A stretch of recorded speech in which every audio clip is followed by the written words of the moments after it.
Alabama is firing employees that help pay for school lunches. Sorry for the rage bait, but I do have a hormonal headache, and it is Alabama, so I am feeling pretty ragey. A few days ago, the Shelby County School Board held a meeting to determine whether or not Yvette Dunn, a cafeteria worker, could return to her job after she'd been out suspended since October for taking monies to pay for student lunches. An anonymous donor had given money to Yvette Dunn, and when her principal confronted her in an impromptu cafeteria meeting, she was not forthcoming about this. There's no policy that says that employees can't take monies or supplies from other people. That's what teachers do with their Amazon wish list. And across several articles, it was very clear that Yvette Dunn, the cafeteria worker, a longtime cafeteria worker, did not misuse the funds. The funds were put into a PTO account. She accounted for every single dollar and cent. She herself did not misuse them.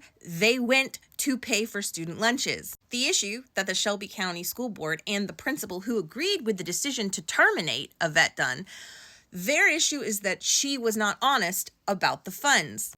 Yvette Dunn is like, listen, the donor was anonymous. They came to me anonymously and wanted to cover the accounts of student lunches. And I said, cool. I'll protect your anonymity. And that's what she did. And she's lost her job because of it. The Shelby principal, Stacy Adderholt, who's the one that had the conversation with Yvette Dunn and recommended that she be terminated, this principal is insistent that no child will go hungry. They're not going to turn away any child for lunches at their school, and they never have. The district superintendent, Lewis Brooks, echoed this, stating that there's already a policy in place that they won't turn away hungry students, and that the problem here is that Yvette Dunn was dishonest, and they need to be able to trust cafeteria workers and all employees and staff. Y'all, I'm frustrated. I'm frustrated by this because, number one, having worked in a public school system, it's difficult to find people who are this committed to their job.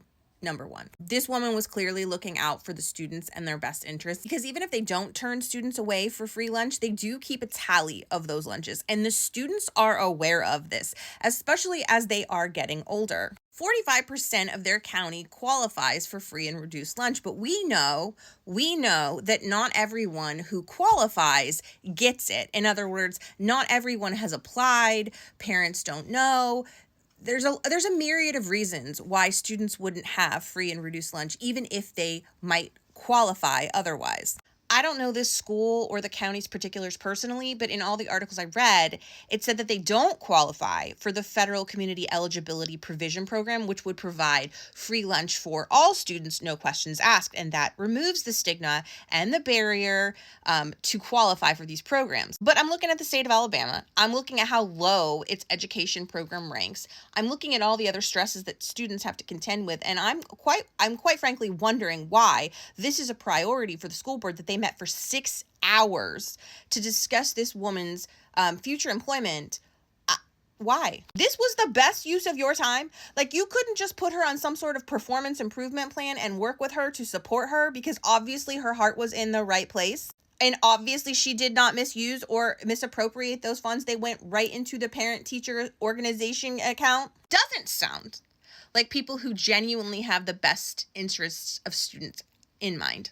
But maybe I'm wrong. I've only read about 4 or 5 articles on this. I'm not an expert, but I don't love the vibes. Yvette Dunn's account of this, that she took those funds from an anonymous donor who wanted to remain anonymous and she was protecting their anonymity, to me, that rings true. That rings very plausible. She said, I made a mistake. I'm sorry. I'd like to return to my job. And to me, with some oversight and maybe some support, that seems like a reasonable request. Why don't you focus on finding the predators that are within your school system that are the actual problem?